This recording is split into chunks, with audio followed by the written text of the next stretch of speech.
Assalamualaikum warahmatullahi wabarakatuh. Kami dari kelompok 3 akan mempresentasikan hasil diskusi kami. Video ini kami buat untuk menyelesaikan tugas video mata kuliah akuntansi keuangan menengah 3 yang diampu oleh Bu Lia Uzliawati. Sebelum memulai presentasi pada video kali ini, izinkan kami untuk memperkenalkan diri kami masing-masing. Perkenalkan, nama saya Sultan Hasibuan dan di sebelah saya Nur Zafira Indah. Lalu saya Pinkan Al-Hidayah. Selamat menonton. Selamat menonton. Oke, di sini aku bakal jelasin konsep dasar pendapatan. Nah, menurut PSAK 1, penyajian laporan keuangan pendapatan adalah kenaikan manfaat ekonomi selama periode akuntansi dalam bentuk arus masuk atau peningkatan aset atau penurunan liabilitas yang menyebabkan kenaikan ekuitas selain yang berasal dari kontribusi pemilik. Nah, contoh pendapatan itu ada 3. Yang pertama itu ada penjualan barang dagang, yang kedua ada pendapatan jasa, yang ketiga ada pendapatan bunga, sewa, sama royalti. Nah, lalu selanjutnya ada konsep beban. Beban adalah penurunan manfaat ekonomi selama periode akuntansi dalam bentuk arus kas atau berkurangnya aset atau timbulnya liabilitas yang menyebabkan penurunan ekuitas selain distribusi kepada pemilik. Nah, contoh beban itu ada 4. Yang pertama ada beban gaji atau upah, beban penyusutan, beban iklan dan pemasaran, dan yang terakhir ada beban bunga. Oke, selanjutnya ada karakteristik utama pendapatan. Yang pertama ada berasal dari aktivitas utama, yaitu penjualan barang, pemberian jasa, pemanfaatan aset entitas oleh pihak lain seperti bunga, royalti, dan dividen. Lalu yang kedua ada arus masuk bruto, yaitu belum dikurangi beban yang terkait. Yang ketiga ada menaikkan ekuitas pemilik, yaitu berbeda dengan setoran modal dari pemilik. Nah, selanjutnya yang keempat ada diakui secara akrual, yaitu tidak menunggu kas diterima. Yang kelima ada mengurangi laba, yaitu semakin besar beban maka laba semakin kecil. Yang keenam ada terjadi di dalam kegiatan operasional, yaitu digunakan untuk menjalankan bisnis dalam sehari-hari. Lalu yang ketujuh ada dapat diukur dengan uang, yaitu harus bisa dihitung secara jelas. Lalu yang kedelapan ada bersifat periodik, yaitu dicatat per periode, per bulan, atau per tahun. Lalu yang kesembilan ada tidak memberikan manfaat jangka panjang, yaitu berbeda dengan aset yang manfaatnya lama. Oke, selanjutnya ada prinsip pengakuan pendapatan. Menurut PSAK 72 atau IFRS 15, pendapatan diakui ketika entitas telah memenuhi kewajiban pelaksanaan dengan menyerahkan barang atau jasa kepada pelanggan. Artinya, perusahaan baru boleh mengakui pendapatan ketika pengendalian atas barang atau jasa telah berpindah kepada pelanggan. 5 langkah pengakuan pendapatan menurut PSAK 27, yaitu yang pertama ada mengidentifikasi kontrak dengan pelanggan, yang kedua ada mengidentifikasi kewajiban pelaksanaan, yang ketiga ada menentukan harga transaksi, lalu yang keempat ada mengalokasikan harga transaksi, lalu yang kelima ada mengakui pendapatan saat kewajiban dipenuhi. Oke, yang terakhir itu ada prinsip pengakuan pendapatan. Kapan pendapatan tidak bisa diakui? Yang pertama masih ada kewajiban signifikan yang belum diselesaikan. Lalu yang kedua ada harga jual masih belum pasti, misalnya kontingensi. Lalu yang terakhir itu ada piutang tidak dapat ditagih atau harus pakai metode provisi. Oke, yang selanjutnya adalah pembahasan pengakuan beban, di mana di sini ada pengakuan beban itu dibagi menjadi 3. Yang pertama terjadinya konsumsi manfaat ekonomi, yang artinya si perusahaan ini gunain asetnya atau menimbulkan kewajiban dalam kegiatan operasionalnya. Nah, contoh ini seperti penggunaan listrik dan pembayaran gaji kepada karyawan. Yang kedua adalah pengakuan beban. Nah, beban ini diakui ketika terjadinya penurunan manfaat ekonomi pada periode berjalan yang dapat diukur secara andal gitu. Yang ketiga adalah pengukuran beban. Nah, beban ini diukur sebesar nilai pengorbanan ekonomi yang terjadi. Ya, contohnya ini beban listrik pada tagihan listrik. Nah, di sini ada pencatatan beban. Nah, beban dicatat dalam akuntansinya itu beban gaji pada kas. Nah, beban itu selalu di debit. Yang selanjutnya ada penyajian dalam laporan laba rugi. Nah, penyajian dalam laporan laba rugi ini, bebannya disajikan dalam laporan laba rugi adalah laba bersih sama dengan pendapatan dikurangi beban. Jadi, laba bersih dihitung dari pendapatan dikurangi beban-beban. Selanjutnya ada pengukuran pendapatan. Menurut PSAK 72 Menurut PSAK Menurut PSAK 72, pendapatan ini diukur sejumlah imbalan yang diperkirakan berhak diterima entitas atau perusahaan sebagai pertukaran atas barang atau jasa yang diserahkan kepada pelanggan. Nah, jumlah ini itu mempertimbangkan atas diskon, potongan harga, retur, dan imbalan variabel lainnya. Beban diukur sebesar nilai kas yang dibayarkan atau alokasi sistematis atas aset yang kita gunakan. Nah, contohnya ini, beban penyusutan aset tetap diukur berdasarkan biaya perolehan aset yang dialokasikan selama umur manfaatnya. Selanjutnya ada jenis-jenis pengukuran pendapatan. Nah, pengukuran ini dilakukan yang pertama kita melihat dulu harga transaksinya. Nah, harga transaksi ini adalah jumlah yang diharapkan diterima setelah diskon dan dialokasikan proporsional ke setiap kewajiban pelaksanaan berdasarkan harga jualnya. Nah, yang kedua kita melihat progres pemenuhannya untuk overtime. Ada dua metode, ada input. Metode yang pertama ada metode input, yaitu berdasarkan usaha atau biaya yang dikeluarkan relatif terhadap total estimasi. Contohnya itu presentasi biaya terkait terhadap total biaya kontrak.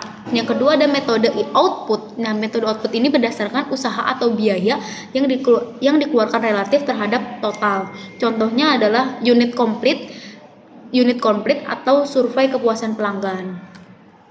Nah, di sini kita masuk ke pencatatan jurnal. Yang pertama, jurnal beban yang sudah terjadi. Misal beban listrik sebesar 1 juta adalah pencatatannya beban listrik pada kas sebesar 1 juta rupiah. Nah, yang kedua ada pencatatan beban sudah terjadi tapi belum dibayar. Nah, itu pencatatan metode akrual, yaitu jurnalnya beban gaji pada utang gaji sebesar 30 juta. Nah, di sini juga ada pengakuan beban dibayar di muka. Contohnya awalnya bukan beban, tapi aset berubah jadi beban. Contohnya bayar sewa 1 tahun itu 20 juta, 1 tahun 12 juta. Saat kita bayar 12 bulan itu jurnalnya kita catat sewa dibayar di muka pada kas sebesar 12 juta rupiah. Nah, ketika kita setiap bulan membayar, setiap bulan akan jadi beban, itu adalah kita mencatat kas pada sewa dibayar di muka sebesar 12 juta. Nah, yang terakhir ada jenis pengakuan beban penyusutan. Nah, beban penyusutan ini adalah beban yang terjadi karena penggunaan aset tetap. Tidak keluar uang tapi tetap jadi beban gitu. Contohnya mesin yang dipakai, nah nilainya kan pasti akan berkurang, ada penyusutan. Nah, jurnalnya kita mencatat beban penyusutan terhadap akumulasi penyusutan. Baik, selanjutnya ada pengakuan pendapatan saat penjualan atau penyerahan. Metode pengakuan pendapatan saat penjualan merupakan cara yang paling umum digunakan dalam praktik akuntansi. Pendapatan diakui pada saat perusahaan telah menyerahkan barang atau jasa kepada pelanggan dan hak kepemilikan maupun resiko terkait aset tersebut berpindah. Dalam hal ini, transaksi dianggap selesai karena kewajiban kinerja atau performance obligation telah terpenuhi. Sebagai contoh, pada perusahaan dagang, pendapat diakui ketika barang telah diserahkan kepada pembeli sesuai kontrak jual beli. Sementara pada perusahaan jasa, pendapatan diakui ketika jasa telah diberikan atau pekerjaan selesai dilakukan sesuai dengan perjanjian. Pendekatan ini dianggap relevan karena pendapatan baru diakui ketika perusahaan telah memperoleh hak atas manfaat ekonomi dari transaksi tersebut. Selain itu, metode ini juga sejalan dengan prinsip kehati-hatian atau prudence, sehingga laporan keuangan mencerminkan posisi keuangan yang lebih akurat. Selanjutnya ada perlakuan akuntansi untuk pendapatan kontrak konstruksi. Akuntansi proyek konstruksi adalah bidang akuntansi yang bertujuan khusus untuk melacak, menganalisis, dan melaporkan kesehatan finansial proyek konstruksi. Tanpa akuntansi proyek yang efektif, proyek konstruksi dapat cepat lepas kendali yang menyebabkan pembengkakan biaya, penundaan, dan juga bahkan sengketa hukum. Prinsip utama berdasarkan PSAK 72 untuk kontrak konstruksi mengikuti model 5 tahap 1. Identifikasi kontrak yang mengenai kriteria seperti komitmen, hak yang jelas, substansi ekonomi, probable tagih.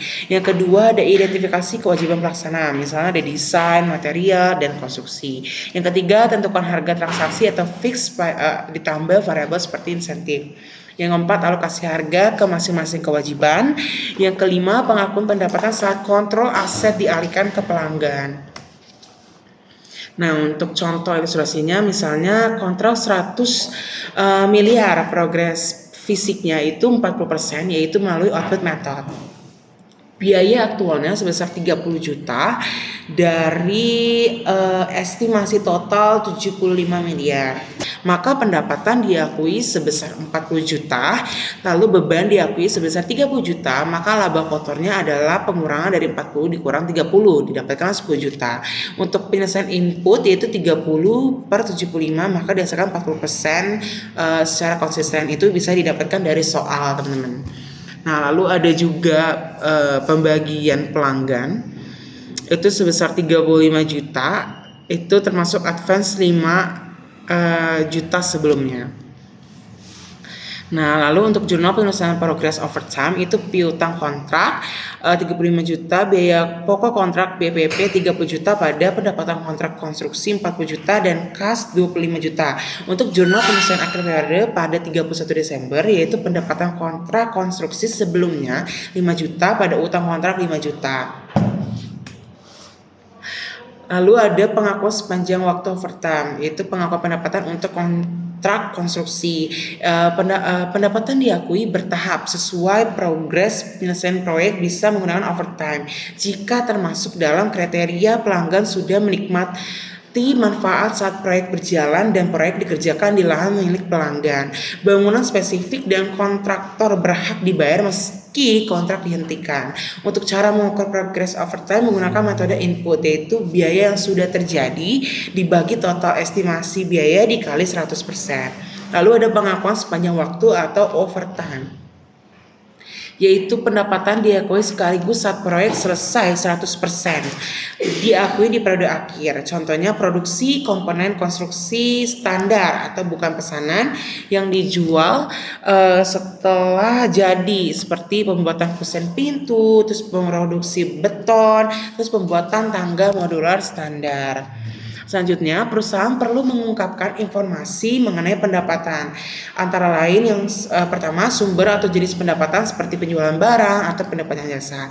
Yang kedua, kebijakan dalam pengakuan pendapatan. Yang ketiga, jumlah pendapatan selama periode berjalan. Lalu yang keempat, piutang usaha yang berkaitan dengan penjualan. Lalu yang kelima, pendapatan yang masih diterima atau kewajiban yang belum diselesaikan. Contoh, perusahaan menjelaskan bahwa pendapatan diperoleh dari penjualan dan jasa pelayanan. Maka dari contoh transaksi tersebut perusahaan perlu mengungkapkan informasi mengenai pendapatan. Lalu perusahaan juga perlu mengungkapkan rincian beban yang terjadi selama satu periode. Beban dapat disajikan dengan dua cara. Yang pertama, beban berdasarkan sifat beban, misalnya beban gaji, beban listrik, beban penyusutan, dan beban bahan baku. Lalu ada juga berdasarkan fungsi beban itu sendiri, misalnya beban penjualan, beban administrasi, beban distribusi, atau beban umum dan operasional. Jadi beban tersebut memang memiliki fungsi pada perusahaan. Lalu berdasarkan PSAK 72 merupakan standar akuntansi baru mengenai pendapatan mengadopsi IFRS 15 Revenue from Contracts with Customer dan berlaku efektif. Nah, tujuan PSAK 72 ini berdasarkan perkembangan standar pendapatan yang baru, yaitu menyatukan standar pendapatan menjadi satu model. Lalu yang kedua, meningkatkan konsistensi antar industri. Jadi dia meningkatkan konsistensi ini di antara banyaknya industri-industri yang berkembang. Lalu yang ketiga, menyesuaikan pengakuan pendapatan dengan kontrak pelanggan. Lalu ada juga tujuan PSAK 72 untuk memberikan standar pendapatan baru untuk memberikan dampak pada beberapa bidang usaha seperti perusahaan properti, perusahaan konstruksi, perusahaan telekomunikasi, perusahaan retail, perusahaan jasa. Nah, beberapa perusahaan mungkin memang mengalami perubahan waktu pengakuan pendapatan sehingga laba perusahaan juga dapat berubah.